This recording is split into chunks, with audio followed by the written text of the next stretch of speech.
pertama ada siklus hidrologi sedang.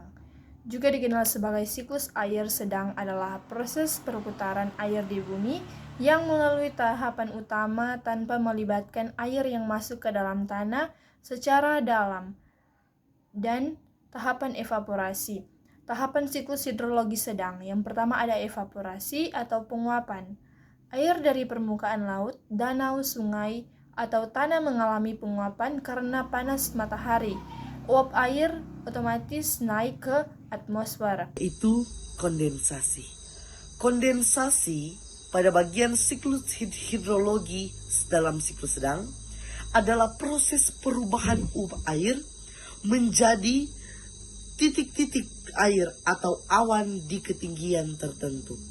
Proses ini terjadi ketika uap air yang naik dari permukaan bumi seperti laut dan sungai bertemu dengan udara dingin di ketinggian, menyebabkan uap air kehilangan energi panas dan berubah wujud menjadi air cair atau es.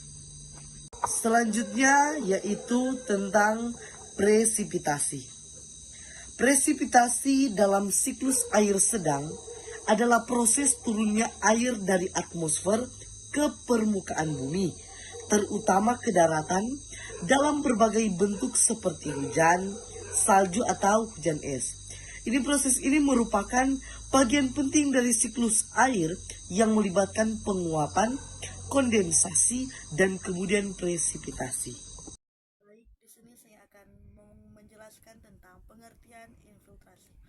Infiltrasi adalah proses pergerakan air dari permukaan tanah ke dalam tanah. Air yang masuk ke dalam tanah dapat menjadi bagian dari cadangan air tanah, yang kemudian dapat digunakan oleh tanaman atau mengalir ke sungai dan danau. Faktor yang mempengaruhi infiltrasi. Beberapa faktor yang mempengaruhi laju infiltrasi adalah: 1. Jenis tanah. Tanah dengan struktur yang porous dan permeabel memiliki laju infiltrasi yang lebih tinggi. 2. Kadar air tanah. Tanah yang sudah jenuh air yang memiliki laju infiltrasi yang lebih rendah. 3. Intensitas hujan. Hujan dengan intensitas yang tinggi dapat meningkatkan laju infiltrasi. 4. Kemiringan lahan. Lahan dengan kemiringan yang curam memiliki laju infiltrasi yang lebih rendah. Adveksi adalah proses perpindahan massa atau energi oleh gerakan horizontal udara dalam atmosfer. Dalam konteks meteorologi, adveksi sering merujuk pada adveksi panas, yaitu perpindahan udara hangat ke wilayah yang lebih dingin, dan juga adveksi dingin, perpindahan udara dingin ke wilayah yang lebih hangat.